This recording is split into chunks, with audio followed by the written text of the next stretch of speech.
Does anyone feel the breeze? There's another SolarWinds exploit.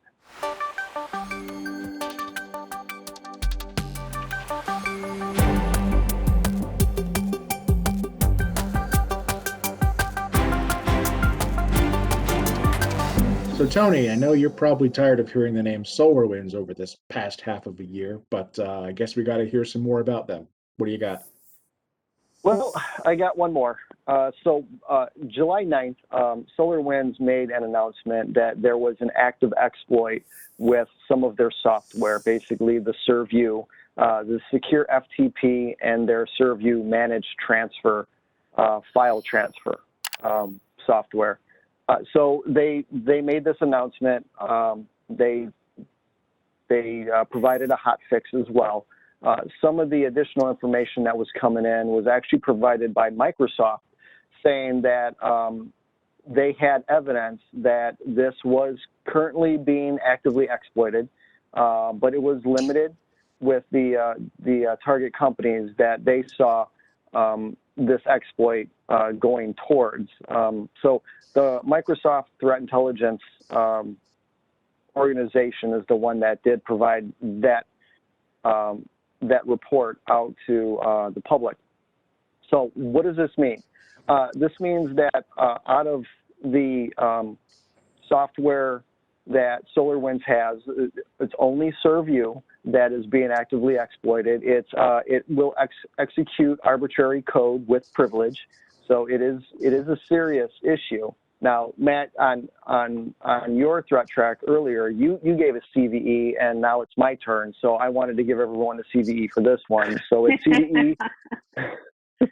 It's CVE 21, or I'm sorry, CVE 2021 35211.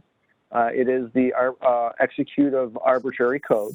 Now, the good news with this is it does only impact the Serv-U, but if you can't patch it right away, you can mitigate this by disabling SSH. So the way to get in and execute this is SSH has to be enabled. Now, if you're dealing with things within your network or something out on the internet, that's going to be a problem. But at this time, there's some mitigating factors. The software version that they're discussing and the hot fix is the 15.2.3, and I think it's HF2 is the most current patch for this.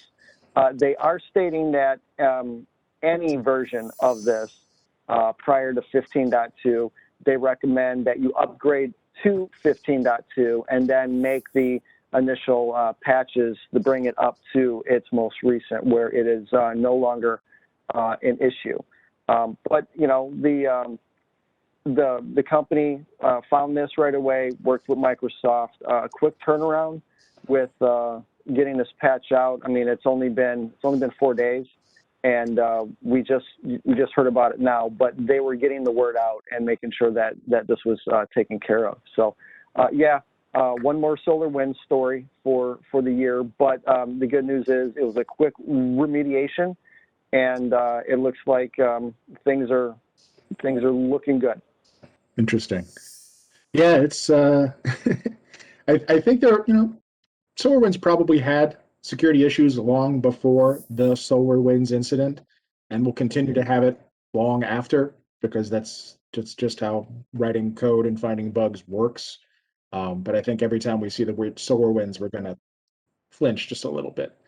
I did actually like that they included in their official write-up how to tell if their environment was compromised, which is pretty neat. It's not just here's a bug and it needs to be fixed. It's if you're seeing these certain things in your environment, someone may have actually tried to go after it. So if you've got that logging that you need, or you can take a look at your firewall logs and see the specific IPs who have tried to access SSH in the past n number of days. These are the IPs that we know went for it. So it's more than just a bug report. It's a admission that we know what the TTPs of several attackers using this bug, or I should say one attacker at least using this bug, what they look like and how to find it, which is good. It's even more helpful. Yeah, absolutely. So just for our viewers that may not be familiar with SolarWinds, SolarWinds isn't exactly just a single piece of software. The previous issue that we had was with Orion. Now this is Serv-U.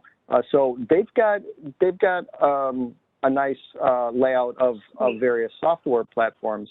But as you said, they were very transparent. There's links on a lot of the articles that you talked about of if you want to see if you're impacted or anything like that, they've got that information out there. So it's really good to see that. I'm sure that with any company right now, 2020, 2021, a little nervous about these different exploits that have been coming out lately, that they want to be transparent with their customers and the public in general. So,